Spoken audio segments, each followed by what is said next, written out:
If we take a look back at the history of the security profession, we'll see that our first mission as protectors was to watch over the assets of other people. That aspect of the job is as important today as it was several hundred years ago. People still count on us to keep an eye on things when they can't. Hello and welcome to the PSTN Basic Security Officer Training Series. I'm Bill Jackson. As with most developments in this fast-paced world, we've had to make some adjustments to the way we keep watch over the assets of others. The threats to assets have increased right along with the other developments of society. Regardless of the target being protected, the basic rules and guidelines for keeping an eye on the assets of other people are pretty much the same. The job requires vigilance, dedication, resourcefulness, and a certain amount of stubbornness. Physical security has two basic components, soft and hard. Soft physical security components consist of the rules and procedures that are in place to protect a site. You have to know them well enough to function within the guidelines they provide, and you need to know where to go to find out more about them should a question arise. The hard component consists of the actual physical things that are part of any effective security operation. That would consist of such things as locks and keys, access control systems, barriers, lighting, and alarms. These are the things that make us different from the police. In a real sense, security is much more equipment intensive than traditional law enforcement. Let's talk about the physical security process. The first term we need to know is threat assessment. A threat assessment identifies threats and determines probability and criticality factors. Here are the steps used to determine those factors. The assets to be protected must be defined. What are we trying to protect? People, property, information, image, how many and how much? At the same time or just at certain times. Loss events need to be exposed. We need to look at the site and identify the events or situations that would pose the greatest threat. Where will these threats come from? What form will these threats take? What is the nature of these threats? What would the warning signs be? Loss events could be bomb threats, floods, fires, or embezzlement. What is the probability that these things could happen? An earthquake may be possible, but is it probable? Traffic accidents at poorly designed intersections are highly probable. Once these factors are known, we can prioritize them. We have scientific means to determine probability. One good example is the crime risk service offered by Cap Index Incorporated. This service uses uniformed crime reports, census statistics, and other data to predict crime at a location. The next step is to get an understanding of the impact that a threat could have on a facility or organization. This determines criticality. A fire could have a devastating impact on a work site. It could cause complete destruction. A stream flood might be a problem, but it's manageable if we have a good plan. A bomb threat could have substantial public relations consequences. A robbery, on the other hand, could be more dangerous. All situations would have a different impact. Let's move on to the next step, which is determining the countermeasures needed to address the specific threats. A specific threat may determine why an alarm system ends up at a certain place and configuration. A certain safe is selected because of its security features. Have you got the idea? Each countermeasure is part of a system that protects assets from specific threats. When the military does an assessment of a site, they like to think in terms of defense lines. They usually break the geography down in the following way. 1. First line of defense. That would be the property line. Are there any natural barriers in place, like a river or a cliff, or will they have to install a man-made barrier like a fence?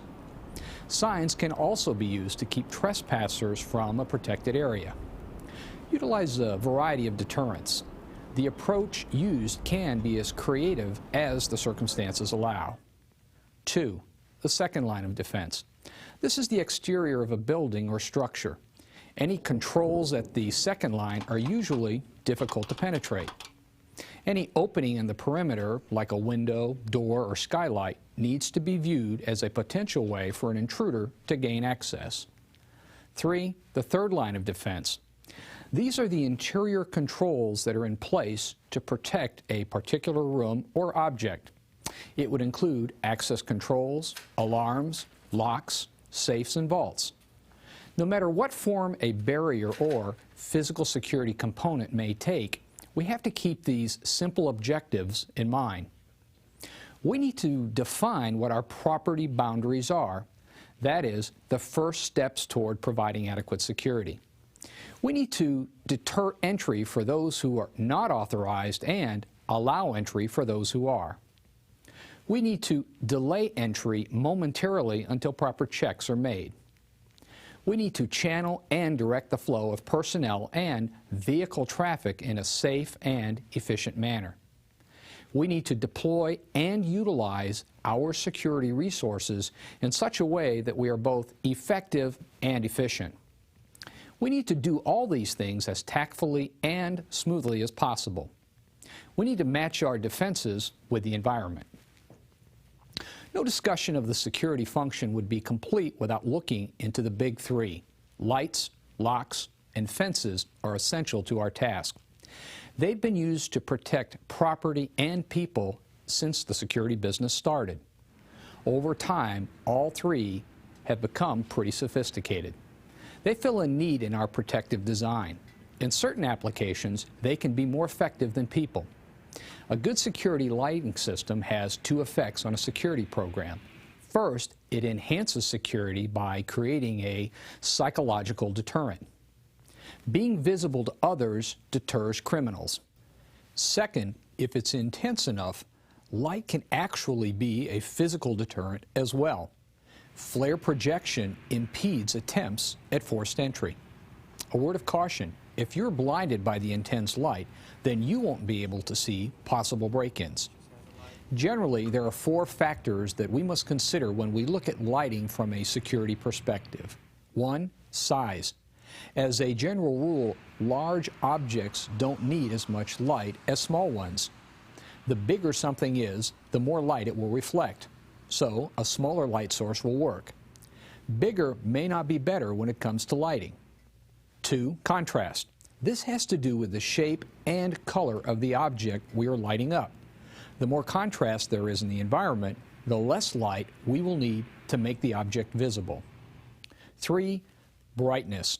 Bright colors reflect more light than dull ones. Smooth surfaces reflect more light than rough ones. And finally, time.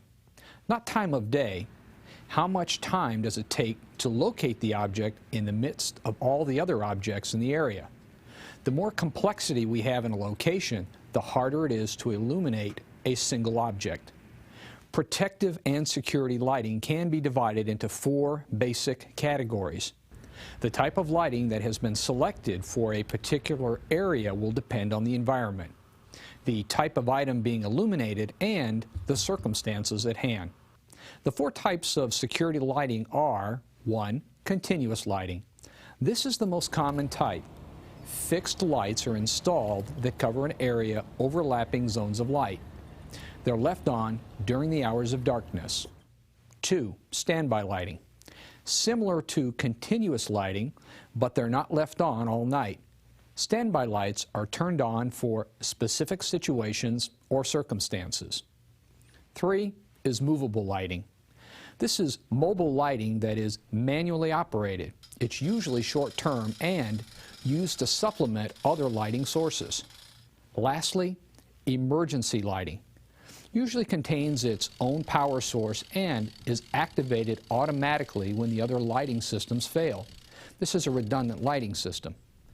In addition to the four types of protective lighting, we also have four types of lighting equipment that can be used to deliver light to an area. 1.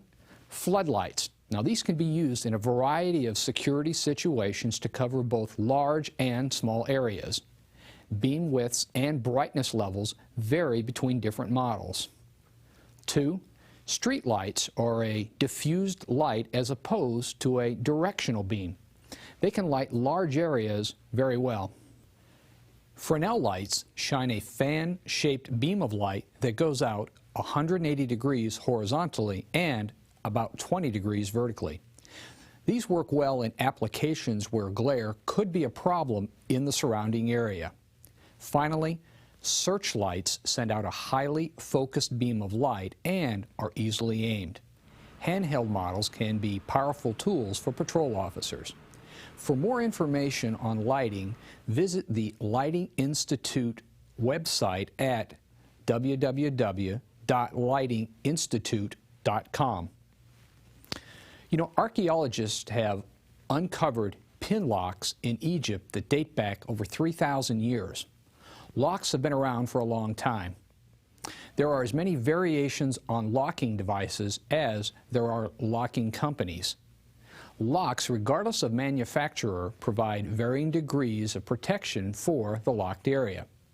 As a security practitioner, you'll become very familiar with the lock system used in your workplace.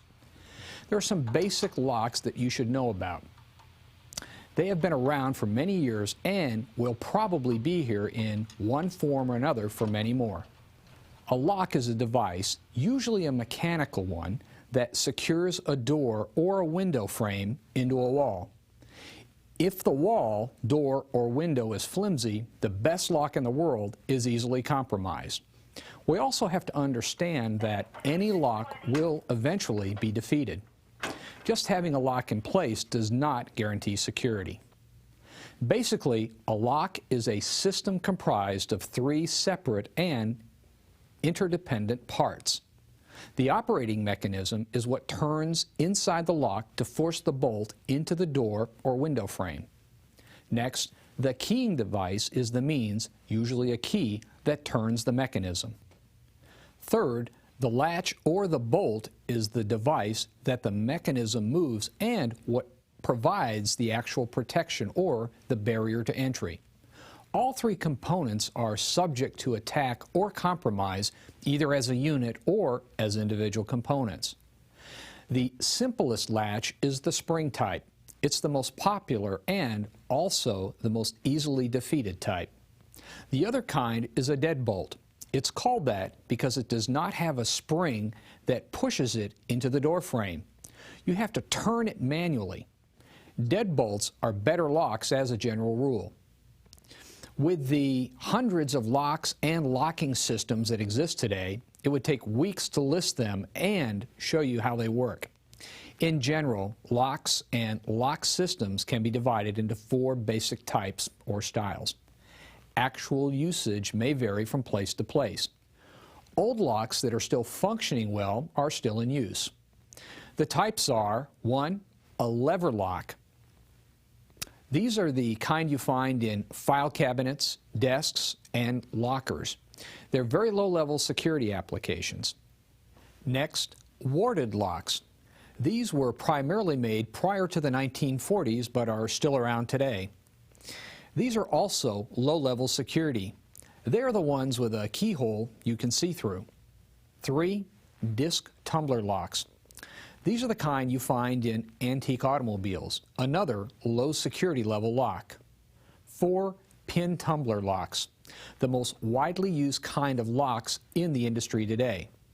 The keyway is irregular in shape. The key has grooves cut out on both sides. The locks are very adaptable and come in a wide variety of forms and styles. The more tumblers, the harder the lock is to pick. 7 or more tumblers would be used for high security. And finally, this note: check locks to ensure that they are properly secured, and remember to check for signs of tampering. Fences define property boundaries and deter unauthorized entry. The best fences are those constructed in a straight line. Structures and obstructions should be at least 50 feet from either side of a fence. This will keep a potential intruder from having a place to hide as they attempt to breach the fence. This area is referred to as a clear zone. There are three basic types of fencing that are used to define a perimeter and protect an area. The type used will naturally depend on the sensitivity of the area to be protected. 1. Chain link. This type of fence is permanent in nature and can be designed to look attractive in a particular setting. Most chain link is hung on steel poles with metal hanging hardware. The best chain link fence is embedded in concrete. 2. Barbed wire. This isn't used much, but still some exist in some applications. Oftentimes, barbed wire is used in conjunction with chain link. Usually, it's placed on the top of the fence on a V-shaped top guard. 3. Barbed tape.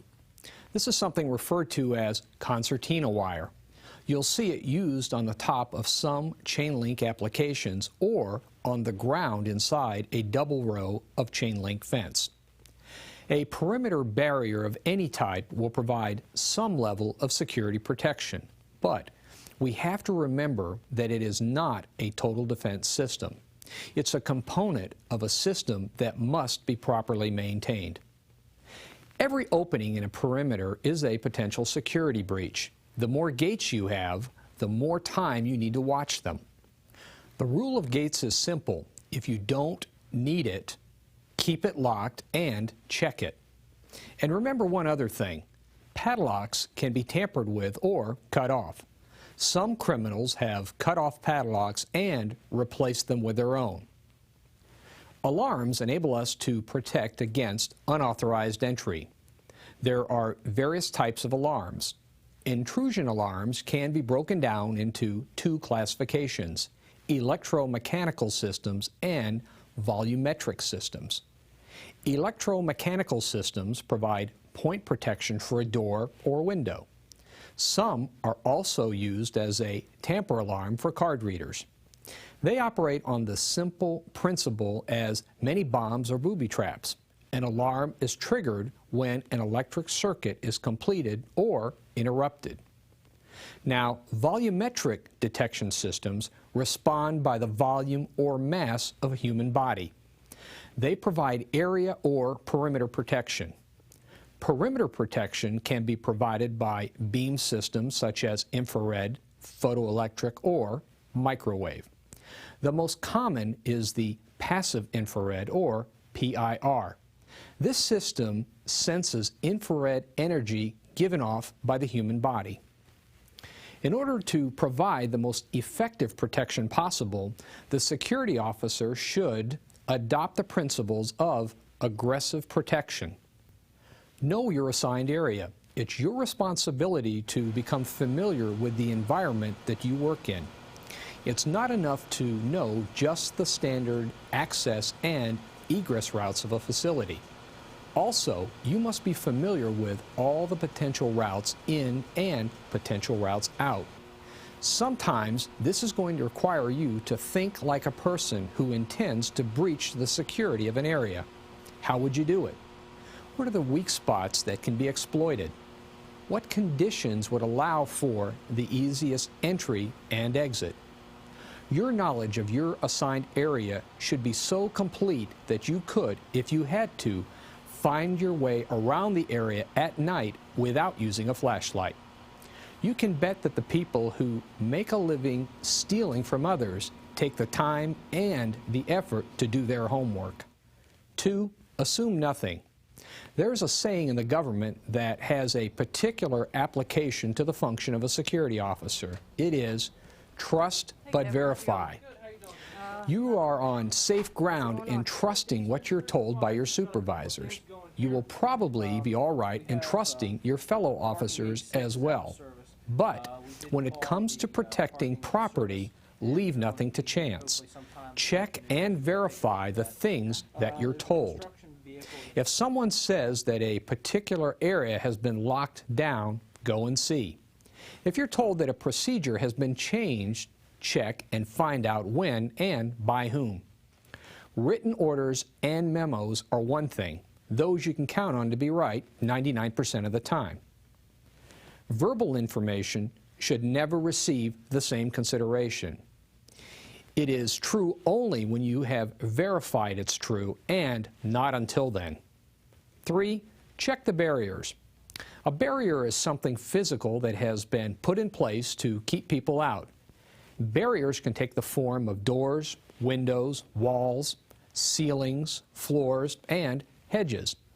Some barriers are meant to stop people completely, and some barriers are intended only to delay. No matter what type of barriers you may have in your work area, one thing is certain: they are only effective if they are being used properly. 4.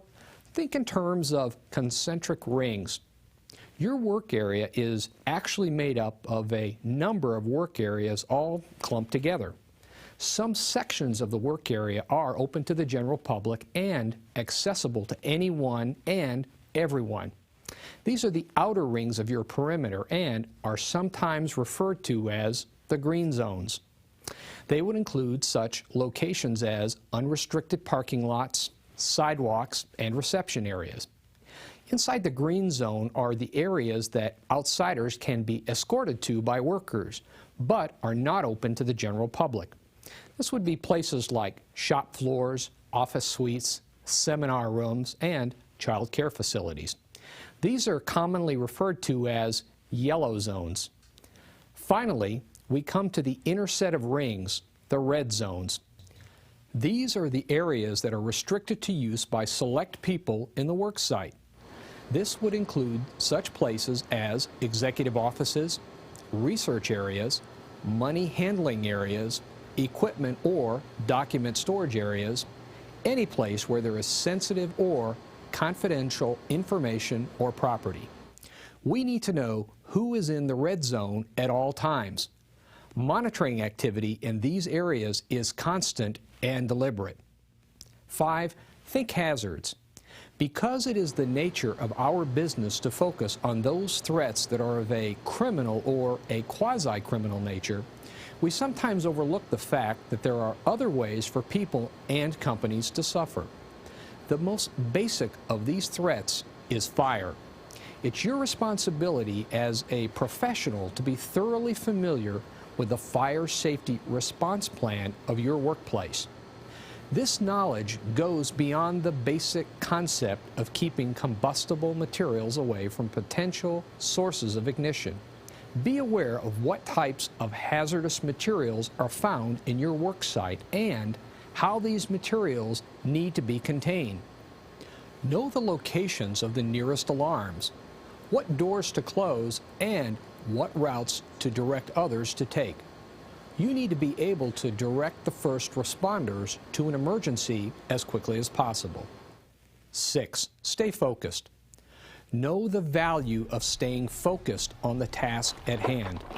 Never lose sight of the fact that the safety and security of the people and property in your area is your primary responsibility.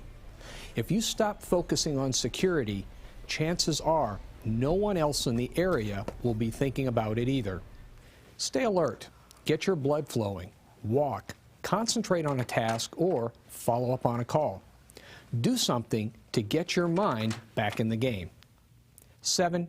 Use the tools properly. We have a wealth of equipment available to use.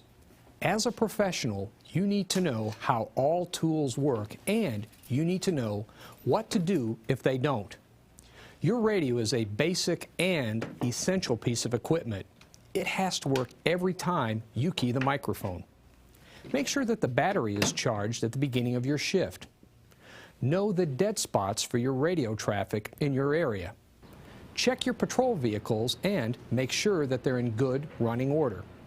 They should be gassed up and ready to go at the start of the shift.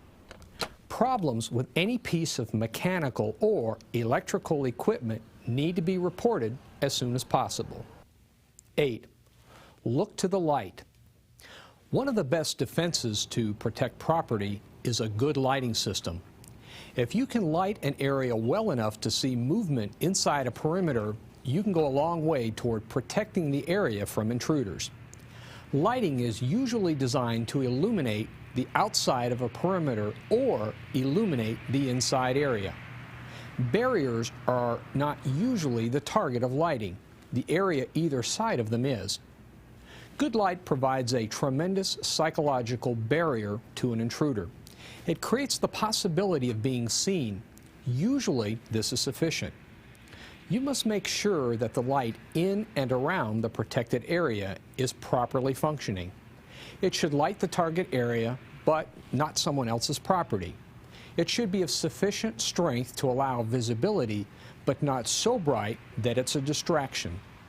When possible, the areas of illumination should overlap so that there are no dark passages created in the perimeter. You need to know where the lighting controls are and how to operate the light in any given area. Remember, it's the dark places that look the best to a potential intruder. So, make sure that your personal flashlight is sufficient to illuminate the areas that you need to patrol. 9. Concentrate on prevention, not apprehension. As glamorous as it might sound, catching someone breaking into a property or finding someone in the process of committing a theft or vandalism is not really what we're supposed to be doing. When it comes to protecting property, you must remember that you're in the opportunity elimination business. It doesn't really matter how good the criminal is or how determined. If we have eliminated the opportunity, he will have to go somewhere else. Concentrate on prevention, not apprehension. And finally, remember who you are. There are people who are counting on you to make sure that their workplace is as safe as it can be. They will turn to you in times of crisis to see what they should do. They will entrust you with the responsibility of protecting their livelihood. This is not just a job, it's a calling. Being dedicated to the protection of others is a calling that goes back to the beginnings of our civilization. Remember that. Do your job with dignity and with all the effort and enthusiasm you can find, and keep learning. That's our program on physical security and crime prevention. Thank you for joining us, and we'll see you next time on PSTN.